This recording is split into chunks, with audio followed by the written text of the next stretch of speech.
Hi, I'm Leslie Rock, and I'm going to tell a story about a trip I took to Hong Kong 4 years ago in the winter.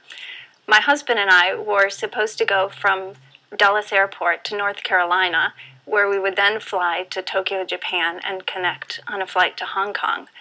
As it turned out, we did go to North Carolina, and then we spent about 5 hours in the air, and everything was going fine until the pilot made an announcement in Japanese, of course, because we were on Japan Airlines. And I should go back and add that when we were on the tarmac in North Carolina, the flight attendants were standing out by where the plane was going to take off, and they were waving very formally to wave us goodbye on our way off to Japan.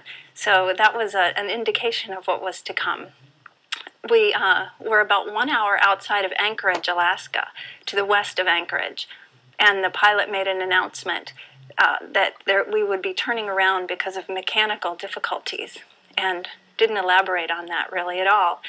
And everyone seemed unusually calm on the plane. I couldn't believe it. I thought someone should be screaming, although I wasn't screaming. Someone should have been. So anyway, he turned the plane around, and we ended up landing in a cargo airport in Anchorage, which indicated that it was pretty serious, although none of us really knew it at the time. But as we were landing on the runway, on either side of where we were landing, there were about 100 ambulances and fire engines lined up all along the runway.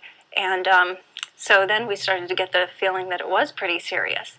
And we ended up landing, and we got off of the plane and went into the airport. And through the window, we could see that one of the engines, the right engine, was on fire. And of course, none of us had known this the whole time. And several of the passengers immediately got out their cameras, and out of the window, they started snapping pictures at the burning fuselage. So it was quite an adventure, and we spent the night in an airport in Anchorage, in a hotel in Anchorage that evening. And my husband and I, like I said, thought we were going to Hong Kong, but it was December, and so we were dressed very summer-like. I had on a thin wool jacket and very thin summer pants, but we were determined to see some of downtown Anchorage, since we were sure it was the only time we would be there in our whole lives.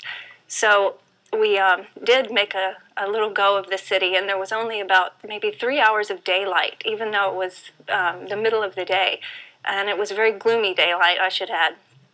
And the next morning, we were to get back on a plane and head for Hong Kong as originally scheduled, and they put us back on the same plane. It was very perplexing, but it turned out they had replaced the engine overnight with another engine that had been flown in from Tokyo. So we all got back on the plane with much trepidation and flew to Hong Kong without event and landed the next day. So that's the story of my trip. The only trip I took to Asia, and I'm supposed to go this winter again, so I have some reservations, but we'll be brave.